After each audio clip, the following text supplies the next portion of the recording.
Hello everyone, welcome to my YouTube channel Jwala Sir Study. Dears, in this video we know about tense and types of tense and rules of translation. तो English grammar के इस series में देखेंगे tense, उसके भेद तथा अनुवाद के नियम. So now we start. Tense, काल. Tense means समय.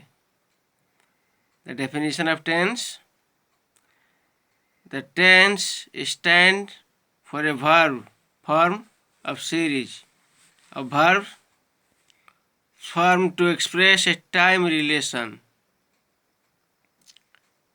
In other words, any of the forms of the verb that may be used to indicate the time and action or state expressed by the verb is called the tense. क्रिया का कोई रूप जिसके द्वारा कार्य संपादित होने के समय या स्थिति का पता चले टेंस कहलाता है. Types of tense: there are three kinds of tense. First, present tense, वर्तमान काल यानी जो समय चल रहा है. Past tense, भूतकाल जो समय बीत चुका है. एंड फ्यूचर टेंस, भविष्यत काल जो समय अभी आने वाला है. टेंस पहचान: है, हो, हूँ को प्रेजेंट मानो. था, थे, थी या ई को पास्ट. गा, गेगी को फ्यूचर मानो. लो डियर्स, अब टेंस पहचान. जिस हिंदी क्रिया के वाक्य के अंत में है, हो वह प्रेजेंट टेंस यानी वर्तमान काल का वाक्य है. जैसे वह खाता है, ये लोग जाते हैं. तथा जिस हिंदी वाक्य की क्रिया के अंत में था, थे, थी या ई हो वह पास्ट टेंस यानी भूतकाल का वाक्य है. जैसे वह खाता था, वे लोग दौड़ रहे थे.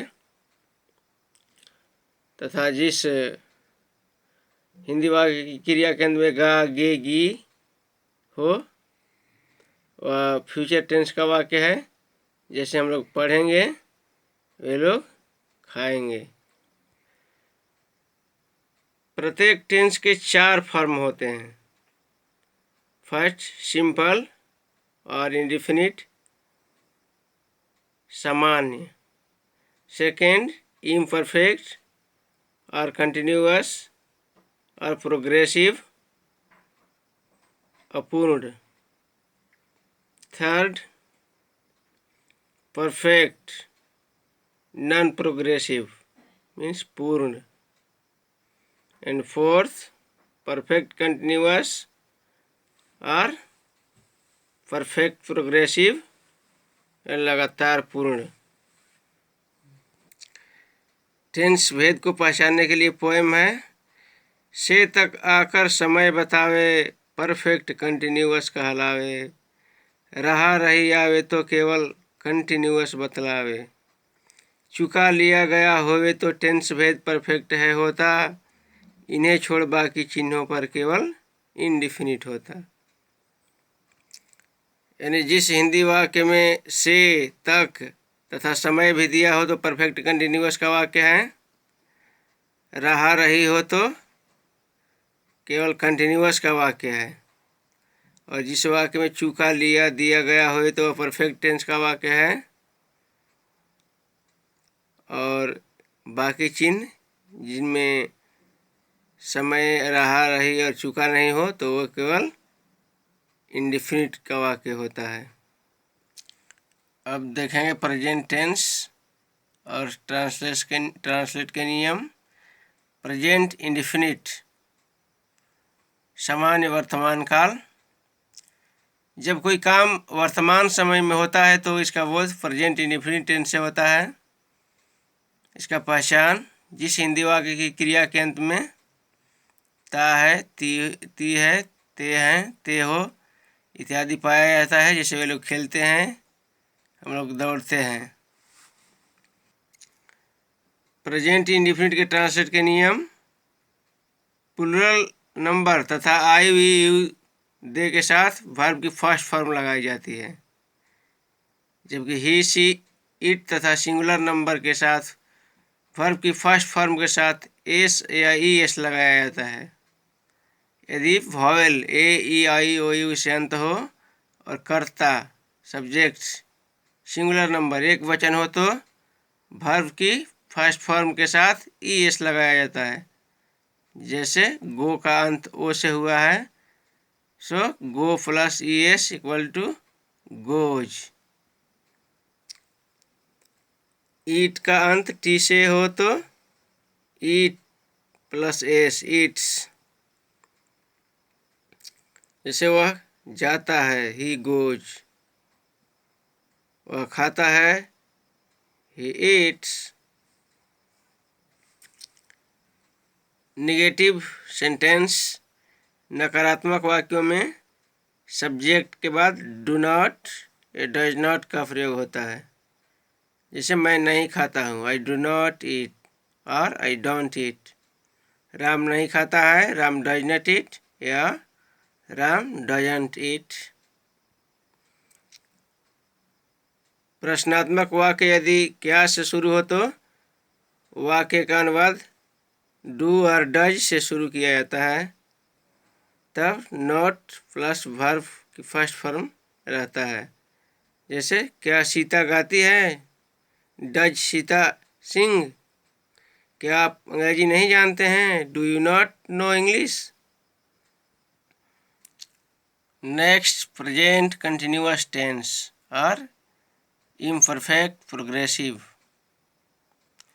यदि किसी वर्ब से ऐसा मालूम हो कि कोई काम वर्तमान समय में हो रहा है, यदि अपूर्ण हो तो वह प्रेजेंट कंटिन्यूअस है। पहचान।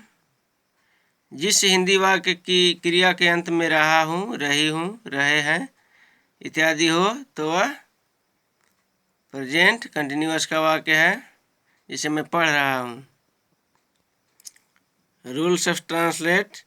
सब्जेक्ट प्लस इज और आर और am, verb first form plus I N G plus other.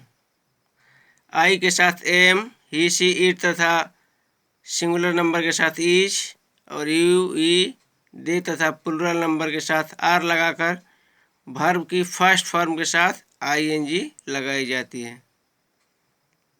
जैसे गो प्लस इंग। मैं पत्र लिख रहा हूँ, I am writing a letter. वे लोग जा रहे हैं, they are going. Negative sentence में एम इज आर के बाद नॉट लगाया जाता है। जैसे वह नहीं आ रहा है, he is not coming. And interrogative प्रश्नात्मक वाक्यों में am is are plus subject plus not plus verb first form plus I N G लगाए जाते हैं। जैसे क्या तुम इसी साल परीक्षा दे रहे हो, are you appearing at the exam this year. What, when, why, where, how का प्रयोग is am are plus S plus not plus verb first form plus I N G होता है। जैसे what are you trying to learn. Present perfect tense. कोई काम अभी समाप्त हुआ है, उसे पूर्ण वर्तमान कहते हैं। पहचान। जिस हिंदी वाक्य की क्रिया के अंत में चुका हूँ, चुकी हूँ, चुके हो या हूँ ई है या काम के अभी समाप्त होने का पता चलता है तो वह प्रेजेंट परफेक्ट टेंस है। ट्रांसलेट के नियम। सब्जेक्ट प्लूरल के साथ हैव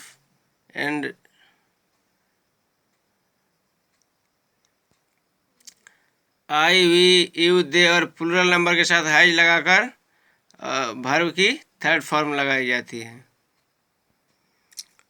आई, वी, यू, दे और हैव के साथ हैव तथा ही, शी, इट तथा सिंगुलर नंबर के साथ हैज का प्रयोग होता है। जैसे मैं खा चुका हूँ, आई हैव ईटेन।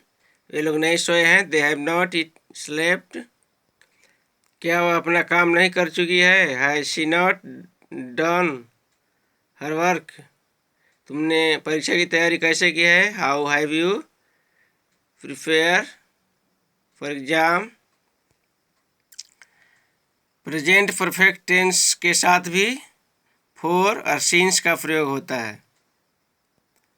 जब वाक्य के भाव से स्पष्ट हो कि कोई कार्य भूतकाल में शुरू हुआ और अभी भी जारी है या अभी तुरंत समाप्त हुआ है। जैसे मैं 2 दिनों से बीमार हूँ, I have been ill for 2 days। मैं सुबह से काम नहीं कर रहा हूँ, I have not work since morning.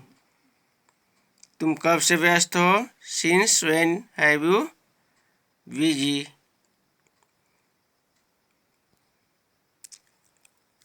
Next, present perfect continuous tense, पूर्ण तत्कालिक वर्तमान काल। पहचान, कोई काम आरंभ तो हो गया है परंतु अभी समाप्त नहीं हुआ है। जिस हिंदी वाक्य की क्रिया के अंत में रहा है, रहे हैं, रहे हो इत्यादि पाया जाता है पर इसमें समय अवश्य रहता है। जैसे मैं 1 घंटे से पढ़ रहा हूँ। ट्रांसलेट के नियम, आई, वी, यू, दे और प्लूरल नंबर के साथ हैव बीन तथा ही, शी, इट एवं सिंगुलर नंबर के साथ हैज बीन लगाकर वर्ब की फर्स्ट फॉर्म के साथ आईएनजी लगाई जाती है। साथ ही निश्चित समय पीरियड पॉइंट ऑफ टाइम के लिए सिंस तथा अनिश्चित समय पीरियड ऑफ टाइम के लिए फॉर लगाया जाता है। जैसे मैंने सुबह से काम नहीं किया है, I have not work since morning. मैं 1 घंटे से पढ़ रहा हूँ, I have been reading for an hour. Past indefinite tense, सामान्य भूतकाल। इसमें साधारण रूप से किसी काम को भूतकाल में होना समझा जाता है। इसका पहचान, जिस हिंदी वाक्य की क्रिया के अंत में था, थे, थी, आया, लिया, दिया, गया पाया जाता है, पास्ट इंडेफिनिट टेंस का वाक्य है। ट्रांसलेट के नियम, I, we, you, they, he, she, it तथा सिंगुलर एंड प्लूरल सभी के साथ वर्ब की सेकेंड फॉर्म का प्रयोग होता है। जैसे वह मेरे पास आया, ही केम टू मी। बच्चे गए, द चिल्ड्रेन वेंट। मैंने खाना खाया था या मैंने खाया, आई एट। वह डॉक्टर बनना चाहता था, he wanted to be a doctor. Negative वाक्यों में सब्जेक्ट के बाद डिड नॉट तथा वर्ब की फर्स्ट फॉर्म का प्रयोग होता है। जिसने उसने नहीं खाया, ही डिड नॉट ईट। तुम इसे मारना नहीं चाहते थे, you did not want to kill him. Interrogative sentence, प्रश्नात्मक वाक्यों में did plus subject plus verb first form का प्रयोग होता है। जैसे वह कहाँ गया, वेयर डिड ही गो। क्या मैंने खाया, डिड आई ईट। आपने ध्यान क्यों नहीं दिया, why did not you mind. Past continuous tense, अपूर्ण भूतकाल। कोई काम भूतकाल में हो रहा था उसे अपूर्ण भूतकाल कहते हैं। पहचान, जिस हिंदी वाक्य की क्रिया के अंत में रहा था, रहे थे इत्यादि हो वह पास्ट इंडेफिनिट है, पास्ट कंटिन्यूअस टेंस का वाक्य है। ट्रांसलेट के नियम, आई, ही, शी, इट तथा सिंगुलर नंबर के साथ वाज तथा यू, वी, दे और प्लूरल नंबर के साथ वर्ब लगाकर वर्ब की फर्स्ट फॉर्म लगाई जाती है। और नेगेटिव वाक्यों में वाज या वर लगाकर वर्ब की फर्स्ट फॉर्म लगाई जाती है। नेगेटिव वाक्यों में वाज या वर सब्जेक्ट संज्ञा के पहले लगा दिया जाता है। जैसे राम प्रतीक्षा कर रहा था, राम वाज वेटिंग। अगर ऐसे वाक्यों में समय सूचक शब्द जैसे 2 घंटे से, मंगलवार से, 2020 से इत्यादि रहे तो उन क्रियाओं का अनुवाद पास्ट परफेक्ट कंटिन्यूअस टेंस में होगा। जैसे मैं 2 वर्षों से पढ़ रहा था, I had been reading for 2 years. Interrogative sentence was were plus subject plus verb plus ING. क्या मैं नहीं पढ़ रहा था? Was I not reading. Infinitive sentence, मैं खेलने जा रहा था, I was going to play. क्या वह तुमसे मिलने नहीं आ रहा था? Was he not coming, so see you. Past perfect tense, यदि भूतकाल में 2 कार्य हुए हैं और एक कार्य दूसरे कार्य के पहले पूर्ण रूप में समाप्त हो गया हो तो पहले समाप्त होने वाले कार्य के लिए पास्ट परफेक्ट टेंस की क्रिया का प्रयोग और बाद में समाप्त होने वाले कार्य के लिए पास्ट इंडेफिनिट टेंस की क्रिया का प्रयोग होता है। एज डॉक्टर के आने से पहले रोगी मर चुका था। फर्स्ट डॉक्टर का आना और सेकंड रोगी का मरना। रोगी का मरना पहले संपन्न हुआ, अतः इसके लिए पास्ट इंडेफिनिट की क्रिया का प्रयोग होगा। As the patient had died before the doctor came. Past perfect की पहचान का नियम, जिस हिंदी वाक्य की क्रिया के अंत में चुका था, चुके थे, आया, गया इत्यादि रहे। ट्रांसलेट के नियम, I, we, you, they, he, she, it singular तथा प्लूरल के साथ हैड लगाकर वर्ब की थर्ड फॉर्म लगाई जाती है। जैसे घंटी बजने के पहले मैं स्कूल पहुंच चुका था। I had reached school before the bell rang. Police के आने से पहले चोर भाग चुका था। The thief had fled away before the police came. In interrogative, क्या डॉक्टर के आने के पूर्व रोगी मर चुका था? Had the patient died before the doctor came. क्या महात्मा गांधी बचपन से सत्यवादी नहीं थे? Had not Mahatma Gandhi been truthful since his childhood. Past perfect continuous tense, यदि बीते हुए समय में कोई काम कुछ समय तक चलकर समाप्त हो, कोई कार्य भूतकाल में लगातार कुछ समय तक जारी रहा। जैसे मैं 2 वर्षों से पढ़ रहा था, I had been reading for 2 years. Translate के नियम, I, we, you, they, he, she, it और प्लूरल नंबर के साथ तथा सिंगुलर नंबर सभी के साथ हैड बीन लगाकर वर्ब की फर्स्ट फॉर्म के साथ आईएनजी प्रयुक्त होता है। इन पॉइंट ऑफ टाइम के लिए सिंस तथा पीरियड ऑफ टाइम्स के लिए फॉर का प्रयोग होता है। जैसे 2 दिनों से वर्षा हो रही थी, it had been raining for 2 days। In interrogative, had plus subject, क्या तुम 2015 ईस्वी से स्कूल नहीं जा रहे थे? Had you not been going to school since 2015। आप 2 वर्षों से क्या कर रहे थे? What had you been doing for 2 years। Future tense और फ्यूचर टाइम, इंग्लिश ग्रामर में फ्यूचर टेंस नहीं होता है। एज कल प्रधानमंत्री आएंगे, भविष्यत काल। The prime minister comes tomorrow, present indefinite. कोई काम आने वाले समय में होगा, इसका बोध कराने वाला शब्द फ्यूचर इंडेफिनिट होता है। इसकी पहचान, जिस वाक्य के अंत में गा, गे, गी इत्यादि हो। ट्रांसलेट के नियम, आई, वी के साथ शैल तथा ही, she, it, they, you singular तथा प्लूरल के साथ विल लगाकर वर्ब की फर्स्ट फॉर्म लगाई जाती है। जैसे मैं जाऊंगा, आई शैल गो। राम पढ़ेगा, राम विल रीड। मैं कल दिल्ली जाऊंगा, I shall go to Delhi tomorrow. In interrogative, तुम क्या करोगे? What will you do. क्या तुम मेरे यहाँ नहीं आओगे? You will not come to me. Infinitive to का प्रयोग, और मैच जीतने की कोशिश करेगी। She will try to will win the match. क्या वह तुम्हें पीटने जाएगा? Will he go beat you. मैं एक डॉक्टर बनूंगा, आई shall be a doctor.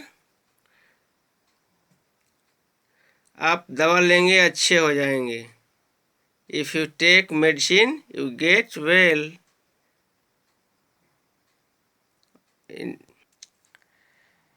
Future continuous tense, पहचान जब कोई काम आने वाले समय में होता रहेगा, जिस वाक्य के अंत में रहा होगा, रही होंगी, रहे होंगे। ट्रांसलेट के नियम, आई वी के साथ शैल बी तथा ही शी इट, यू दे और सिंगुलर तथा प्लूरल सभी के साथ विल भी लगाकर वर्ब की फर्स्ट फॉर्म के साथ आईएनजी लगाई जाती है। जैसे मैं पढ़ता रहूँगा, आई शैल बी रीडिंग। ये लोग सोए रहेंगे, they will be sleeping. In negative sentence, तुम नहीं पढ़ते रहोगे, you will not be reading. In interrogative sentence, क्या वह बैठा रहेगा, will he be sitting. Ram क्या करता रहेगा, what will Ram be doing. Future perfect tense, अगर हिंदी क्रिया से बोध हो कि कार्य भविष्य में किसी निर्धारित समय तक समाप्त हो चुकेगा, तो उसका अनुवाद फ्यूचर परफेक्ट टेंस में होता है। पहचान, जिस हिंदी क्रियाओं के अंत में चूकूंगा, चूकेंगे इत्यादि रहे तो वह फ्यूचर परफेक्ट का वाक्य है। ट्रांसलेट के नियम, आई वी के साथ शैल हैव तथा बाकी you they he she it तथा सिंगुलर तथा प्लूरल सभी के साथ विल हैव लगाकर वर्ब की थर्ड फॉर्म लगाई जाती है। जैसे डॉक्टर आने के पहले रोगी मर चुकेगा, the patient will have died before the doctor comes. पूजा करने के पहले वह स्नान कर चुकेगा, he will have taken bath before he worship. In negative sentence, मैं नहीं जा चुकूंगा, I shall not have gone. तुम्हारे आने के पहले वह नहीं जा चुकेगी, she will not have gone before you come. In interrogative sentence, मेरे आने के पहले वह क्यों सो चुकेगा, Y will he have slept before I come. क्या अगले साल के अंत तक वह 1,00,000 रुपये जमा कर चुकेगी, will she have earned 1,00,000 rupees by the end of next year. Last is future perfect continuous tense. Future perfect continuous tense की क्रिया से अवबोध होता है कि कार्य व्यवहार भविष्यत काल में किसी निश्चित समय से आरंभ होकर जारी रहेगा। रूल्स ऑफ ट्रांसलेट, शैल और will plus have been plus verb plus ING. मैं खाता हुआ रहूँगा, I shall have been eating. तुम 10 दिनों से इस काम को करते रहोगे, you will have been doing this work for 10 days। In negative sentence, वह सन 2030 से काम नहीं करता रहेगा, he will not have been working from 2030। मैं 4 दिनों से उसे नहीं पढ़ाता रहूँगा, I shall not have been teaching him from 4 days। Period of time के लिए फॉर और पॉइंट ऑफ टाइम के लिए फ्रॉम का प्रयोग होता है। सिंस का प्रयोग फ्यूचर टेंस के साथ नहीं होता है। इन इंटरोगेटिव सेंटेंस, क्या वह सुबह से खेलता रहेगा, will he have been playing from morning. तुम 2 वर्षों से क्या करते रहोगे, what will you have been doing for 2 years। तो डियर्स, इस 25 मिनट के वीडियो में हम लोग पूरे टेंस का नियम और उसके अनुवाद के नियम को भी जान गए। इसी तरह के और भी इंग्लिश ग्रामर से रिलेटेड टॉपिक देखने के लिए हमारे यूट्यूब चैनल ज्वाला सर स्टडी को सब्सक्राइब करें और इस वीडियो को 2 से 3 बार देखें तो ट्रांसलेट और उसके रूल्स को कंफर्म रिमाइंड कर पाएंगे। हमारे इंग्लिश ग्रामर के प्लेलिस्ट को भी ज़रूर देखें। Thank you for watching this video. Bye.